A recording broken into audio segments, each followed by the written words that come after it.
La historia no miente. El 6 de noviembre de 1985, Colombia fue testigo de la toma del Palacio de Justicia por parte del grupo guerrillero M-19. El operativo se denominó Operación Antonio Nariño por los Derechos del Hombre e inició sobre las 11:30 de la mañana. Estaba a cargo de Luis Otero y Andrés Almarales, una decisión equivocada por parte de este grupo guerrillero que pretendía realizar un juicio político al presidente Belisario Betancur por los incumplimientos a los acuerdos de Corinto, Obo y Medellín, firmados el 24 de agosto de 1984 entre el gobierno y el grupo guerrillero M-19. Para nada fue una genialidad como lo advierte uno de sus integrantes. El genio de la operación militar, de la idea de coger el Palacio de Nariño y cómo tomar el Palacio de Justicia y cómo tomárselo y cuántos hombres, en qué forma hacer la operación, se debe a Luis Otero. Y es obvio por sus resultados, ya que desde el mismo ingreso al Palacio de Justicia, por los parqueaderos, asesinaron a los celadores y utilizaron la violencia para dicho propósito. En ese orden de ideas, y según los relatos e investigaciones, por el contrario, fue un total fracaso, ya que no se logró ninguna de las metas propuestas y por el contrario, le dio el banderazo a una masacre, al Holocausto. Así fue denominada la retoma al Palacio por parte de la Comisión Interamericana de Derechos Humanos. Además, ¿qué pensarían acaso los del M-19? Que los resultados serían iguales a los del robo de las 5.700 armas en el Cantón Norte en 1978, el cual fue denominado Operación Ballena Azul, o esperaban que se resolviera como la toma de la Embajada de la República Dominicana llamada Operación Libertad y Democracia el 27 de febrero de 1980. Pero los hechos posteriores a la toma del palacio, la retoma, quedarían grabados en las retinas de miles de colombianos.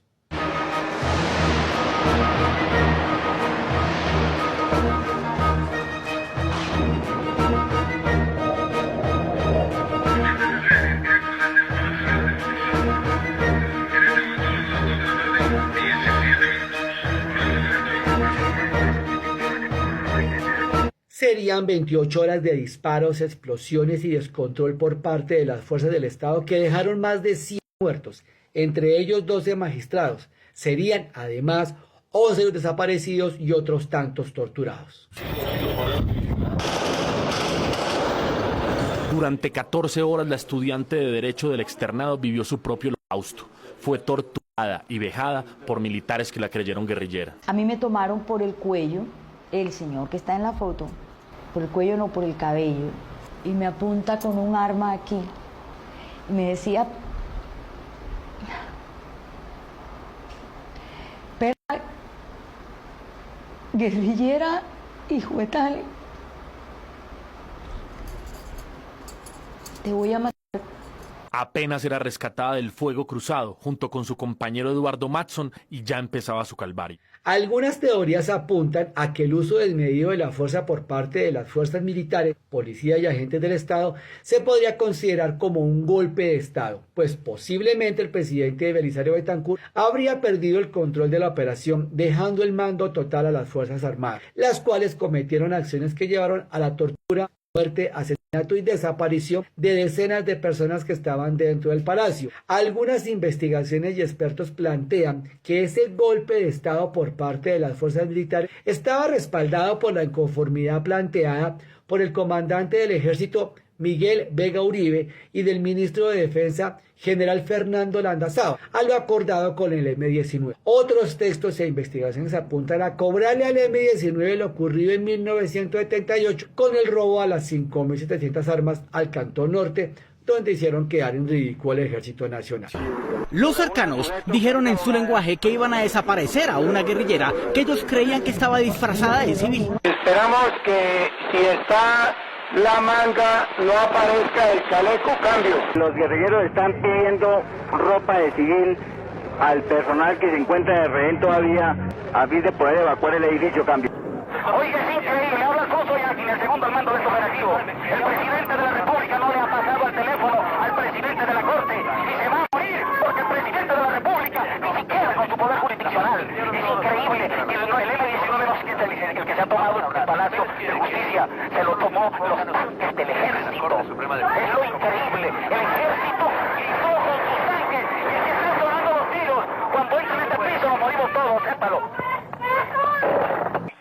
fin, estamos en eso, estamos en la parte también mucho más compleja, diría yo también, que es esta limpieza, identificación, manejo de todas estas cosas. Aún así, con las evidencias que se han recaudado en miles de horas de grabaciones de audio y video, así como de la recolección de cientos de documentos físicos, fotografías y análisis forenses, sentencias de órganos judiciales nacionales e internacionales, dando condenas al Estado colombiano por los hechos ocurridos, algunos políticos y periodistas niegan que las fuerzas del Estado hayan actuado de manera irregular, pero otros sectores sí lo reconocen y acatan las sentencias. En nombre del Estado, pido perdón por el incumplimiento al deber de prevención con las personas que se encontraban en el Palacio de Justicia, por la violación de sus derechos a la integridad personal, a las garantías judiciales y a la protección judicial de la Convención Americana sobre Derechos Humanos.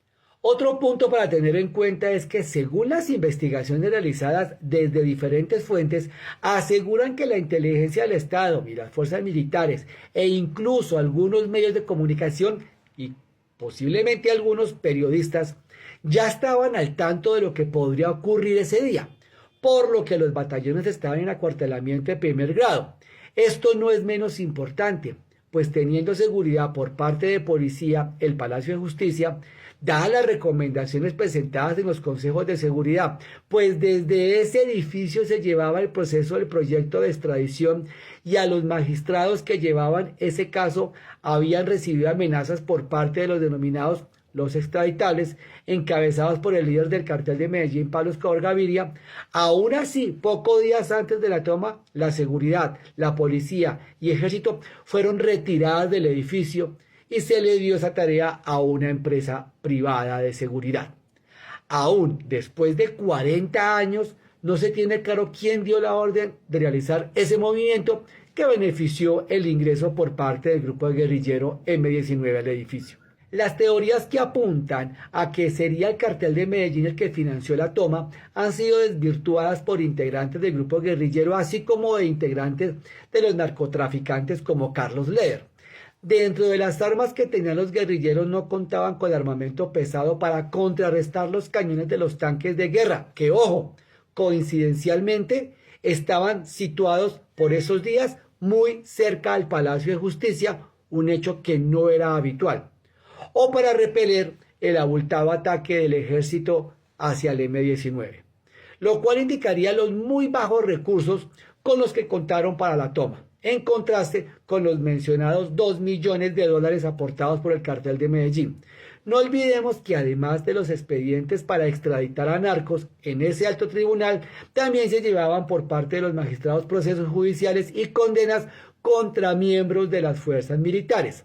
Cerca de 6.000 expedientes se quemaron en la toma. Personalidades como la senadora y candidata a la presidencia de la República, María Fernanda Cabal, niegan la existencia de los desaparecidos y de los hechos mismos ocurridos dentro del Palacio de Justicia.